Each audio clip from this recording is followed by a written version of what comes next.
E você, Tito, dê, por exemplo, você ainda é jovem,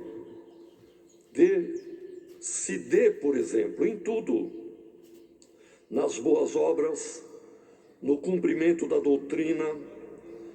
Você tem que mostrar, quando pregar a doutrina, que não tem corrupção, que você está pregando o que é o correto, não é uma doutrina corrompida.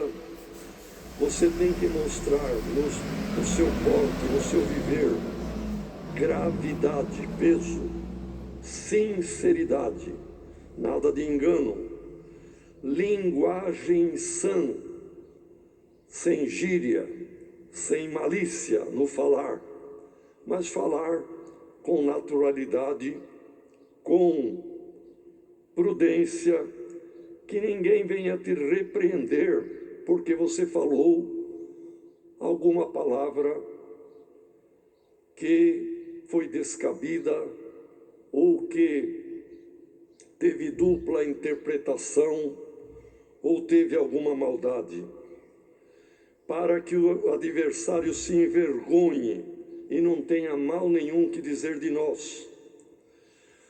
Para quem naquela época não era empregado, era servo, mas podemos dizer nos dias de hoje, quem é empregado, que se sujeite aos seus patrões, que os servos na época fossem leais e sujeitos aos seus senhores.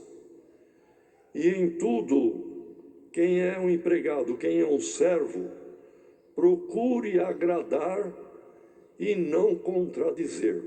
Em outras palavras, que cumpra a ordem e não contradiz ordem. Não defraudando, quer dizer, não roubando no horário, e nem na produção, e nem nos produtos. Não defraudando, mas mostrando boa lealdade. Então, nesta tarde está aqui a palavra, irmãos. O Espírito Santo que guiou Paulo, que ensinou Tito, é o mesmo Espírito Santo que ensina a igreja de hoje. Quem está aqui ouvindo, quem está ouvindo à distância, irmão, veja onde você se enquadra. Já é um homem de idade, é jovem ainda, é uma irmã idosa, é uma irmã jovem, é um empregado, é um patrão. Somos todos crentes, irmãos, e temos que guardar a palavra de Deus com sinceridade, com lealdade, e o Senhor nos abençoará nesta vida e já está preparando para nós a vida eterna. Então, irmãos, para as mulheres mais jovens que estão constituindo família, sejam prudentes, amem seus maridos, amem seus filhos, sejam moderadas, castas, não maliciosas, mas que tenham viver santo, boas donas de casa. Mas hoje na modernidade, toda mulher é também formada, também tem o seu emprego, o seu trabalho. É verdade, um bom número realmente, e é ótimo isto, é uma benção. Mas mesmo uma médica de grande nome e capacidade, quando ela chega em casa, ela não deixa de ser mãe, não deixa de ser esposa e não deixa de ser uma dona de casa. Então a palavra de Deus é atualizada, nunca fica, irmãos, desatualizada. E os maridos que ajudam em casa é uma boa coisa. Mas veja, irmãos, o que diz aqui a palavra: que sejam sujeitas aos seus maridos. Alguém se preocupa, mas o apóstolo Paulo tinha uma dureza com as mulheres. Olha, irmão, o apóstolo Paulo tinha o Espírito Santo. E o que ele ensinou é tese de doutorado, irmãos, de grandes proposituras da administração, do gerenciamento de qualquer lugar e repartição onde tem dois ou mais. Onde tem um sozinho, num trabalho, numa casa, é ele sozinho. Mas a partir de dois, um tem que ser superior no sentido de ter a responsabilidade e o outro subordinado. A repartição, por mais, irmãos, científica, desenvolvida que existe, onde tem dois, um é o chefe e o outro é o subordinado. E na constituição do lar, a sabedoria de Deus instituiu desta forma, que o homem é o chefe da família e a mulher deve se subordinar. Ah, mas isso não é justo, alguém pode dizer. Como não? Num avião, pode ser um avião com 500 passageiros. Está lá na cabine de comando pelo menos dois. Muitas aeronaves têm 3 ou 4 pilotos, mas no mínimo 2. Um é o comandante, o outro é o copiloto, é o subordinado.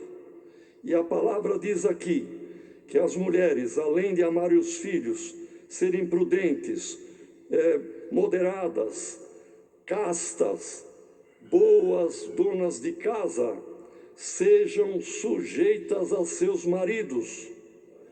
E isto não é privilégio para o marido, mas responsabilidade, e vai ser cobrado. Então é mais cômodo ser um copiloto do que o comandante da aeronave, porque o que acontecer é do comandante que vem a cobrança. E se tem algum marido que ele é autoritário, mandão, e trata com deslealdade a esposa, os filhos, aprenda da palavra de Deus desta tarde, glória ao nome do Senhor. Seja um comandante para o bem, para um bom voo, para irmos para a vida eterna na tua casa, a tua família, os teus filhos se salvarem. E nenhuma irmã se junte a críticas e pessoas críticas. A mulher tem que ser subordinada. Dá glória a Deus, é um privilégio, menos responsabilidade, apesar de tanta que a mulher já tem na criação dos filhos e na conduta do seu lar. Mas o Senhor vai cobrar do marido um lar que pode se extraviar, irmão, um casamento que venha a se desfazer, a responsabilidade maior Deus cobrará do marido. E o marido deve ter a prudência da condução de um comandante na sua aeronave familiar. Glória ao nome do Senhor. Irmãos, nesta leitura, nós vimos aqui em 2 lugares a palavra sóbria. Quando fala dos velhos para serem sóbrios. Quando fala aqui mais na frente de uma outra parte, irmãos, novamente é pedido que haja uma maneira sóbria. Boas donas de casa, moderadas, gravidade, sinceridade, linguagem sã. E novamente, irmãos, vai falar da sobriedade. No verso 12, ensinando a todos, porque depois ele continua, ensinando a todos que vivam neste presente século de maneira sóbria, justa e pia. Piedosamente, ter amor ao próximo, ter piedade do necessitado, viver em piedade, e a piedade é Cristo. O ímpio não tem Cristo e vive uma vida ímpia, mas quem tem Cristo, ele tem amor e tem piedade. Justo, nada que é injusto é bom para nós, irmão. Nós devemos viver de forma justa,